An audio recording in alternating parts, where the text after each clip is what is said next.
So, hello my Gunrunners, welcome back to AYYKAYY Reacts. I'm AYYKAYY, an ex-conscript of Iran, and today we have a hot topic to discuss. Obviously, you have read the title. We're back with Zack and Mike, my favorite duo creators, with the burning question, should I join the military? As always, I'm going to just try to see what they're going to talk about and try to compare it to my side or Iran's side. And as some of you might know from my past videos, I myself wanted to join the military out of high school. I was living in the area that they had a big presence in, and I did come from like having a military upbringing, as my father was a war vet. My grandfather was also in the army. He served during the Shah and after it, so before and after the revolution per se. So a long line of military descendants definitely had an effect on me, as it was viewed. It is what we do. So I'm not gonna just spoil too much. Let's see the video and see what they talk about. I'm gonna go over similarities and differences in it. But before we start, make sure to go over to their channel, see this video by yourself. Make sure to give a like, subscribe, comment, share, all of that to help promote their video, as they definitely deserve it. As always, I'm going to have them linked down in the description right below, and you're going to see the link to this video in the top right corner right about now. So without further ado, let's get started. Here we go. I get a lot of people still ask me, oh, should I join the military? It's like, I can't make that decision for you. I can tell you about So stuff true, that happened yeah. while I was in the military. It's not the worst thing ever you could do. It's pretty up but there. You just got to really be sure it's what you want to do. Exactly. If you're asking, should I join the military? I think you shouldn't. if you have a question, know yeah. you want to join the military, you're probably the kind of person that would fit in. Yeah. But if you're pondering, should I? Is this a good use of my time? Probably not. It depends entirely on what your job is. You can go in the Air Force and be like computer repair. There are jobs in the Army that are basically just like office jobs. Yeah, There's yeah, other we jobs, have like, that in too. the Navy or in the Air Force that are incredibly technical jobs. It's better than getting a college education. I don't want to tell people 100% outright, no, don't join the military. But I also don't want to tell people, yes, you should join the military. Everybody should join the military. It's the best thing ever, because it isn't. You got to really, really consider, do you want to put up with X years of bullshit and getting yelled that's at a for big stuff turn that you off. didn't do, having to stand in formation for absolutely no reason? The potential job you'll have in the military, is that worth dealing with that bullshit? Exactly. And I think there are a lot of high school students that aren't experienced enough to make that decision. So true. Just a small point to make. Zack did say that sometimes it's better to get into a good job rather than the college education. In today's market, almost everywhere, you require a degree to be able to find any sort of job. But if you do get a job that doesn't require a degree, like one you would get in the military, then it is definitely a better choice, especially as only community colleges are, to my knowledge, free for Americans. And as I understand it, university is pretty damn expensive. So I've heard a lot about the student debt and loans and the problems that they had concerning those. And the fact that if you do go to the military, you get some sort of sponsorship to go to universities or colleges, which don't get me wrong, I think it's a good program, but I don't think it should come from the military. You have to throw your hat in with the military, risk your life to be able to get an education. That's kind of just, it is weird. We do have the same as well, but a bit different. Army recruiters and stuff don't come to our schools to try to recruit us, which I found it is extremely weird that it does happen in America. But still, because we have mandatory conscription and they all give you a way in after your conscription, they don't need to promote as much to you because you do get a chance later on. But we do have free education. In terms of universities, Iran is pretty damn good at it, to be honest. Extremely educated, with a really good ratio of men to women being in those higher education or studying in them rather. We have a test that we have to do. It's like our SATs. It's not after you get your diploma, so after high school, as it is a test that you would use to find out if you're good enough or do you have good enough of an aptitude to apply to one of the state-sponsored universities, which are completely free, meaning there is no need for a tuition on him. If you have the money, there is also a private university. Not really better quality-wise, sometimes even counted a bit less than the state-sponsored ones, because their right of admission is money, right? But the government-sponsored ones depend only on the test, so it does give them a bit more credibility. There are also variations. What I'm talking about is mostly STEM groups, science, technology, and all that. So you do have to pass your conscription, but if you do go into your conscription with higher degrees of learning, you get better ranks, better positions, sometimes getting an office work, exactly like the situation Zack and Mike described. Maybe working for an office or a government institution with the payroll of a normal conscript, but with the benefits that you don't need to wake up at 4 a.m. You're going to work like a 9 to 5, basically. So yes, some similarities there. Let's go back to the video. Just a bit of rollback and let's go. Students that aren't experienced enough to make that decision. Yeah. So young high I would schoolers. say, as a catch-all, no, don't join the military. Look at other options first. Yeah. Military, if you're not sure, should be a last resort. It might help you escape a terrible living situation. It might help you if you're in trouble with the law. Yeah. But for the most part, you're possibly better served doing anything else. I don't necessarily agree with that, but I understand why you say that. But I wouldn't have learned On as which much about parts? firearms as I did if I hadn't joined the military. Wouldn't you? You Sure, could have spent if it's bunch of a time really big studying in point your for free you. time. All that time you spent standing in formations and doing push-ups. Yeah, or being punished for other people's waste of mistakes, time. You could spend that learning about firearms. Yeah, but being in the military, it was an excellent resource for being allowed to play around with machine guns. There are gun clubs you could join. But do they have a 240 Bravo? Probably not. Probably not, yeah. Is there a gun club I could join where a bunch of special forces guys are going to say, hey, do you want to come to a firing range with us tomorrow? And I'll say, does a bear shit in the woods? It offered you some Yes. experiences. It did. Some of them bad, some of them good. Some people It's a say mix, they want to join yeah. the military so the military can make them fit. Oh, I want to join the military so I can get in shape. Go to a gym.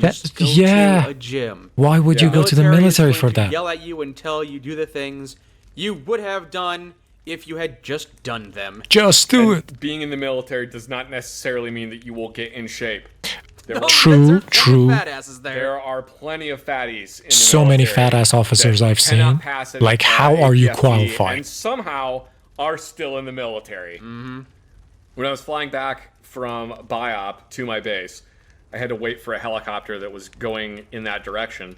I was waiting near the flight line with a bunch of other soldiers, and there was one guy that was sitting there, and he was just wearing, like, khaki pants, black hoodie, had a baseball cap on, some, like, Oakley sunglasses. It just looked Bit really out of place conspicuous. because we're on a military base, and yeah, there's civilians there, but this guy is Contractor? waiting for a military flight, and definitely does not hold himself like most of the civilians do. And sitting next to him was a UMP-45. Oh, And I had never seen one in person. My only experience with a UMP-45 was Call of Duty. And I'm like, Same. "That's a UMP-45? What? Can I look at it?" And he's like, "Yeah, man, go nuts." May I touch it? May I lick it? That was when I also realized that he had a Glock 19 Ooh. on a holster, which is not standard issue for most people in the Army. "Why do you have this?" And he goes, "Oh, I work for AFES." I knew immediately what he meant. Is AFES the name of a company? It's like the Armed Forces Exchange Service. They're the people that run the PX, which is the store that soldiers buy crap from. Okay. Basically, Private he was saying, contractor "I work again?" for somebody, I can't tell you who it is for plausible deniability reasons. Huh. Pretty much. Don't tell me it's either Blackwater or something. Really high up in Army SF or Special with like Forces? Delta or something. Oh. I'm like, okay, I'm not gonna ask any more Official questions about military. who you work for because I don't want to get stabbed. No, I wouldn't stab you. Good choice, I'll leave good evidence. choice. We go to get on the helicopter. The crew chief points at him and says, "You're not allowed on the helicopter unless you got body armor." Lifts up his hoodie, and he's got like a low visibility plate carrier, just Ooh. completely stacked with UMP-45 magazines. Ooh. He goes, "All right, never mind." Puts down the hoodie, gets on the helicopter. Concealed. I'm like, oh my god, this guy's so fucking cool. Why didn't you join that branch, Zach? Oh god. Sure. There are legitimately points where I like Good think back on question. my military career, and I think like I don't know if physically I would have been able to do it, but I mentally, want to. I'm stubborn enough that I probably could have gone special forces. Like mentally, I am stubborn enough. You have endured a lot I of get that, shit. I have yeah. endured a lot of shit, and I probably could have. It would have sucked. I don't know. I don't know. Of course I don't it know would if I have could done sucked. it or not. I think while I was in the military, I was in physically good enough shape that maybe I could have done it. Maybe I could have made it through Special Forces selection. I always hesitate to give myself more credit than I think I deserve, which I think I deserve zero credit whatsoever. In a different world, Honestly, that's a really good point. Everyone needs to get a bit grounded. Humility and being a bit humble can get you far. So I agree with that. Let's continue. I probably could have done it. You could have joined the Marines. That's so prestigious. I believe that I could have at least made it through Ranger School. Any more than that, I'm not sure. Maybe. I bet I could have done it. Knowing nothing about Ranger School, I bet I could pull it off. Because that's how you get through those things. You fake it till you make it. Blind confidence. I know there's a lot of people that wash out of Special Forces selection. But there's a lot of people that don't. Not that Not many. that many, We I'm had a sure. guy that was in our unit that had washed out of Special Forces selection. Not through any fault of his own. I think he basically like fucking snapped a tendon in his leg on one of those ruck march. Because they make you do a lot of ruck marching in Special Forces selection. So That's he had, like, gotta snapped a tendon suck. in his leg or something, and he'd washed out once, and then he went back like a couple years later, and then he unfortunately had washed out again. And after the second time, it was like, no, you can't come back again. We Aw. appreciate the drive that you have, but We're only taking You're stubborn functioning enough. tendons. so I kind of wish that I had at least like tried to go. But also, I kind of doubt my unit would have let me. They would have been like, "Oh no, we need you here to fix guns. You can't go to Special Forces selection." Yeah, Fix you are special guns." indispensable. Staying here and fixing our guns. Yeah. Whenever we had to go to firing range as well as in the military, I don't know if it's the same, if it was the same thing for the Marines, but for the Army, anytime we had to go to a firing range, we had to wear Kevlar, eye protection, and then our full flak vest. Cumbersome, but okay. It's cumbersome Sure. and tedious, and I hated doing it. And they're, oh, you gotta train like you fight. Cool, I guess I'll wear this 90-pound piece of shit. Well, I went to an SF range one because I had helped install a bunch of suppressors on a bunch of SF guys' rifles. The next day, they came down to the shop and he's like, "Hey, Alright. we're doing a firing range tomorrow. We're just gonna be shooting a bunch of random crap. You want to come out to like the SF firing range?" I'm just like, Oh, hell yeah. Does the Pope shit in the woods? 'Cause of course I do. So I went out there. That was with a them. bear I the brought last my time. flak vest and I brought my Kevlar and all like my different gear and everything. I get out there. One of the guys that's running the range is like, "All right, you got your flak vest and Kevlar?" I'm like, "Yeah, they're in the truck." He goes, "Good, leave them in there because we're not planning on shooting each other." Oh, yeah. Thank God. Thank God. I don't have to wear this stuff. I Uh, hardly ever had to wear my garbage. Really? Yeah. Oh man. we had to in training I don't know too. if you ever had these, but in our boot camp, we had kind of like a golf simulator, only for rifles. Oh yeah, we had those. I don't Okay. think we had those in. We didn't have them in basic. They started implementing those when I was at Fort Polk. Yeah, it's just like a big white screen, and the gun has like a tube going to it that it kicks the bolt back when you pull the trigger. It's been so long, I can't remember the specifics. Yeah, we. I Had, don't we know had what something they're like talking that. about in Yeah. this one. It was just so weird because we were up in the mountains doing regular mountain training in boot camp. All And right. then on one of these hikes, they marched us into a building, and there was a screen. Not for PowerPoint presentations. Ooh, That must be It was new. for playing a video game. that'd be cool. It was weird.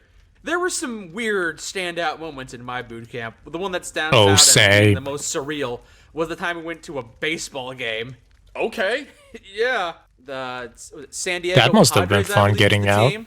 We went to a baseball game. Brought you to a Major League Baseball game. Yeah, and we were in the stands, and around the seventh inning, they went, "We'd like to pay tribute to the Marines from boot camp, blah blah blah blah blah, up there in the bleachers over there." That may have been the only reason we were there, is just so they could All right then. pay tribute to That's us. not a bad Well, that's one. kind of cool. Yeah, that's One of the cool. moments I had in basic training that was super cool was during a bunch of like different night exercises. And one of the ones that we did, the firing position that they had us go into was made out of like logs and it was built into the earth. So you're in like this little bunker and you're just in there by yourself. You get a little window that you're looking out of. And it's completely pitch black outside. You can't see anything. Sure. And then suddenly red flares just start going off, like shooting up into the sky, and then they shoot up a big illumination flare. pop-up targets start popping up from like behind like wooden logs and behind stuff. It's like the Reaction shooting, you know? scene in the beginning of Men in Black. Only it's with pop-up targets instead of aliens. The one with the little girl, quantum physics book. You're in the middle of the woods and everybody's shooting stuff. There's tracers ricocheting off things, and you're just like, oh my god, this is like a fucking World War I movie, dude. With tracers, yeah. Just shooting this stuff. They told us beforehand, like, put the rifle on burst, just lay into shit. So we're just... Oh, it's just having fun, popping up. It was fucking great. Oh, hell yeah. So cool. All right. That's one of the things that I miss about like basic training was basically running around the woods and playing soldier. Yeah. Running around the woods and playing soldier is fucking awesome. It has its moments. Actually, being in combat sucks. Yes. Sure, Actual yeah. war is terrifying. No. Completely agree. For fun is great. Pretend war is fun. Yeah. Did you have to do the... Just before they move on, we usually did all our firearm trainings in a range. There are either a mound with a couple of like plaques in front so you can see when you shoot them with a bullseye, or if it is one of the smaller one or indoor ones, they would have moving target racks at different increments, you know. Also, owning guns is illegal in Iran, but with a pretty big asterisk on our experiences with guns. Hunting rifles are allowed. Some of the extremely small ones, for like bird hunting and all that, you can still get a license for pretty easily. But the usual Iranians' experience with guns is going to be about the age of 16. In our upper high school curriculum, we have this study called Defense Readiness for males and females. Usually an officer from whether it's the Army, Guard Corps, or law enforcement would come into class in multiple sessions, teach you first emergency situations, responses, what to do during emergencies, like what to do during natural occurrences, like earthquakes are pretty big. Iran is one of the countries with the most number of them.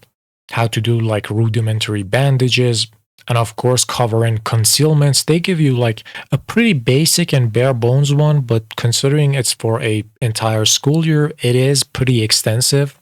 And you do have a field test, as at least for the males, you would be given a specific dates. You would go to a firing range, be given a weapon, and then shoot at designated targets.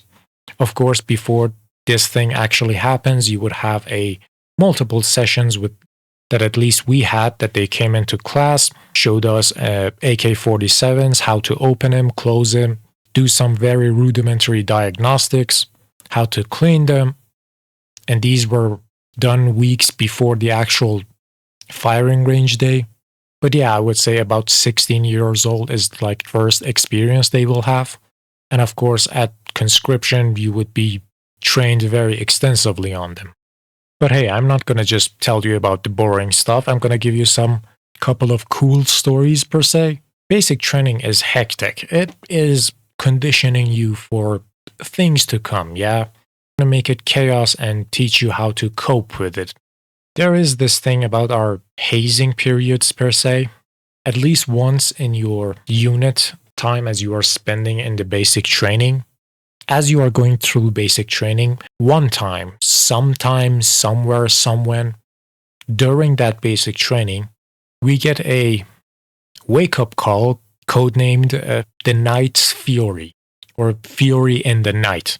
It's the time that they would usually wake you up an hour earlier than normal. Officers would most likely wait at the door of your barracks where you are sleeping. I'm talking about like 3 a.m. Throwing smoke grenades inside the barracks and start shooting in the air to wake everyone up. While other staff sergeants would be up your bed screaming at your face to get ready within the next few minutes and start lining up. And when I mean lining up in this situation, you were to line up at the armory's door. Like get your weapon, get your boots on, clothes, uniforms, everything, and start taking your weapons. So yeah, believe me, that was very, very fun. It is harrowing when you are in it, but after it's done, you kind of look back and say, huh, that actually happened. Oh God, once in our wake-up calls, I've talked about it before, we were stationed in middle of a desert, like the hottest desert ever. So in the morning when one of our kids or conscripts went to pick up his boots and wear them, unbeknownst to him, there was a snake under it. Dude screamed so loud, the snake started running away. Also, snakes are pretty peaceful, to be honest. They don't want problems. They would usually just run away in face of danger. But hell, the conscript was caught so off guard, screamed like a little girl. That was a precious moment in our basic training. But yeah, everyone has good and bad memories from military. The thing is, after a while, I feel like the bad memories kind of dissipate or get like decolored, if you kind of get what I mean. But the good stuff, the laughs, the stupid situations, all of those kind of sticks with you, yeah. So yeah, it was a pretty weird one. Alright, let's finish up this video. The thing where you have to crawl under... Great! Pretend Just a bit back and let's resume. war is fun. Yeah. Did you have to do the thing where you have to crawl under barbed wire and they shoot over your head? No. They didn't make you do that? Are you sure? Pretty sure they We wouldn't had to do that stupid. something like that, but Oh, they no, it's wouldn't fun, shoot because over the it. towers that they're shooting from, it's a machine gun that's up there. But the Oh, tower it's is high like up. 10 feet up. Yeah. And they can't actually point downwards. The answer Oh. is still no, that never happened. Wow. If they wanted us to crawl through barbed wire, they would tell us to do that. Yeah, Firing exactly. a gun. Yeah, Oh, yeah, that's they would part of our force you. confidence training in the They army. would You have to force you crawl under- anyway, They yeah. have like barbed wire above you. Why would it build confidence if you know they can't shoot at you?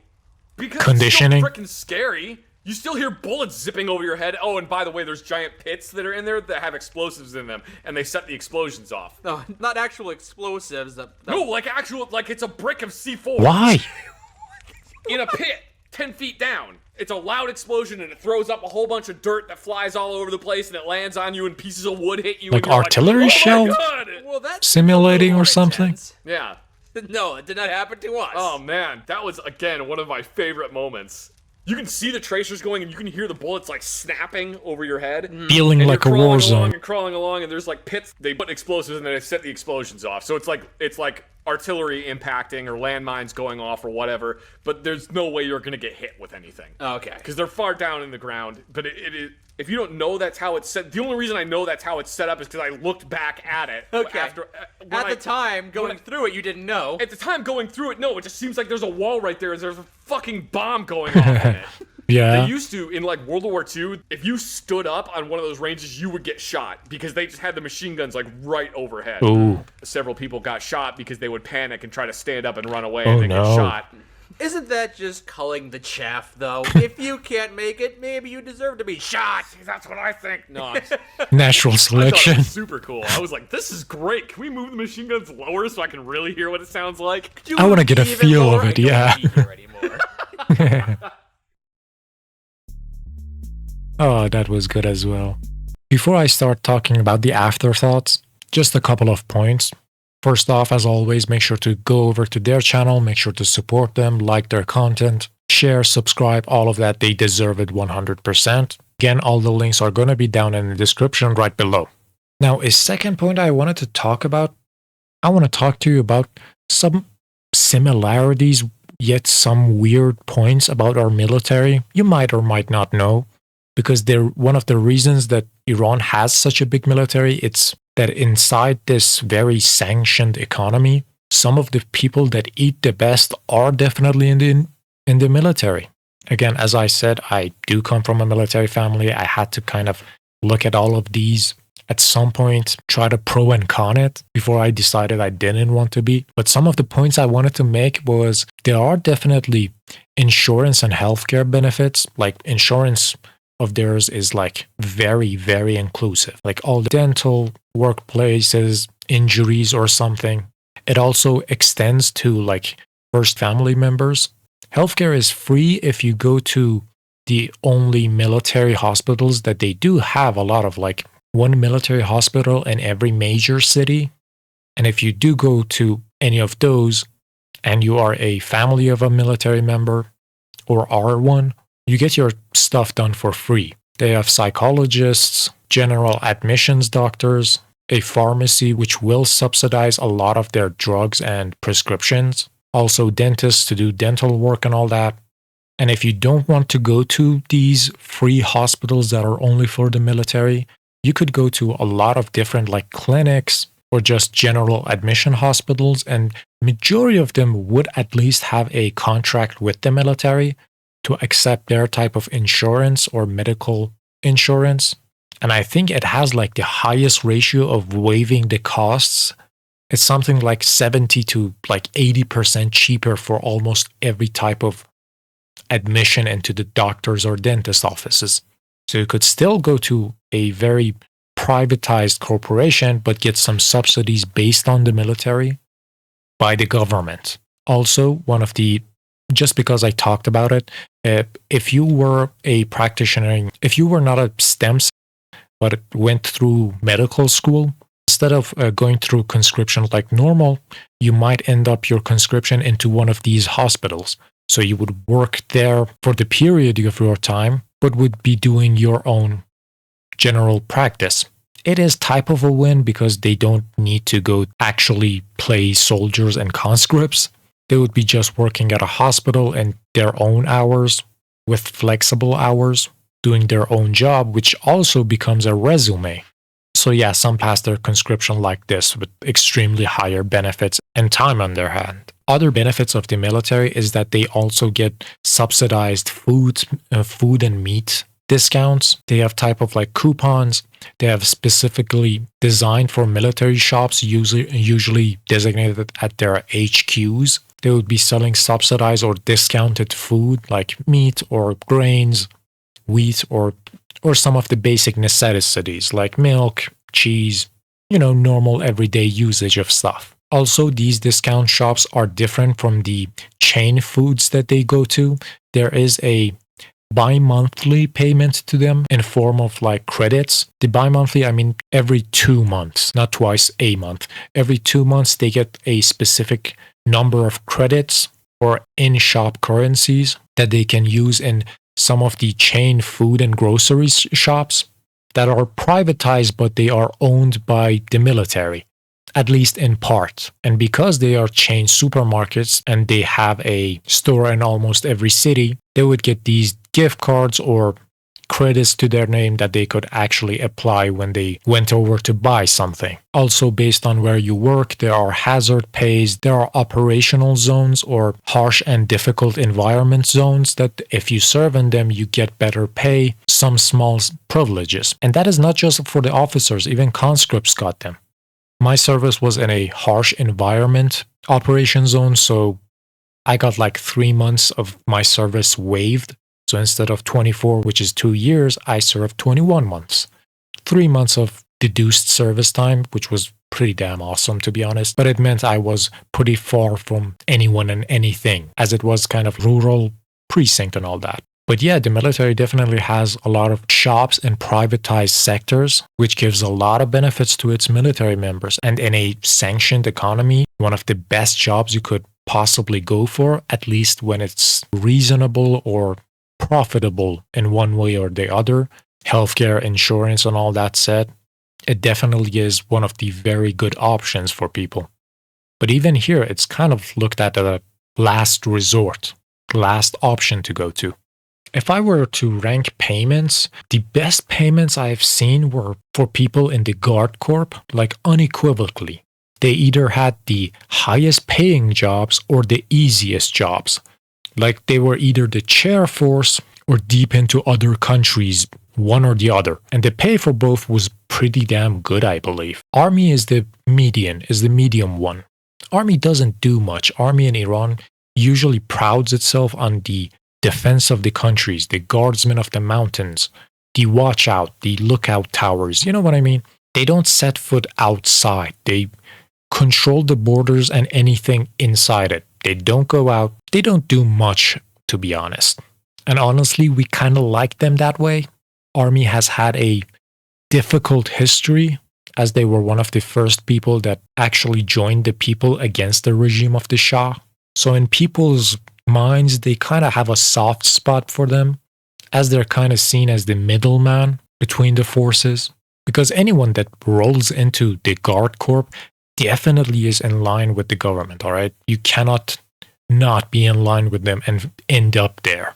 Like some of the most religious, deep state operation units are in the Guard Corps. That is not a secret. Army, not so much. Some of the Army commanders have been changing for years, and they're kind of being ruled over by officers that came from the Guard Corps. But still, I would say the general perception on the Army is way better than almost any of the other two, which is Guard Corps and the law enforcement that I wanted to talk about. That's where I spent my time at. My father and grandfather were both in the Army. I ended up in law enforcement. I had a chance to go to the Guard Corps, which would most likely mean that I would see so much less conflict, much easier time, but I definitely didn't want the stamp of Guard Corps on anything related to me. Because again, one of my jobs was an interpreter, and I wanted to be able to go to outside countries at some point and be able to use my own degree, you know? But if you are part of the Guard Corps, your passport will have very big ramifications coming with it. Everywhere you go, they will take a look. Oh, you served with a designated terror organization? Well, bad luck for you. You're banned in almost every country. Definitely every country that speaks English, by the way. So, you know, I just waived the chance at that and asked either for the Army or the law enforcement. It was pretty random. I just didn't check the box that I wanted to roll into the GC. And thankfully I didn't. And here we are now. Well, anyway, that is all for this video. I hope it was interesting enough for you. I would appreciate it if you give me a like, a subscribe, or just support by commenting what do you want me to see next. Although before I leave, I have an announcement to make. I'm sorry, but I'm gonna stop uploading maybe for 2, most likely 3 weeks. I really had to give it a lot of thought, but I genuinely couldn't. I have some exams and tests coming up, and I really need to study for them. I will come back soon, I promise, but between my work, stuff at home, the exams, and the YouTube, I kind of need to clear out my schedule. So only for a temporary time period, I'm gonna go cosplay as a bookworm. Till then, I hope for you all the best. See you all when I see you. Thanks for watching, and bye.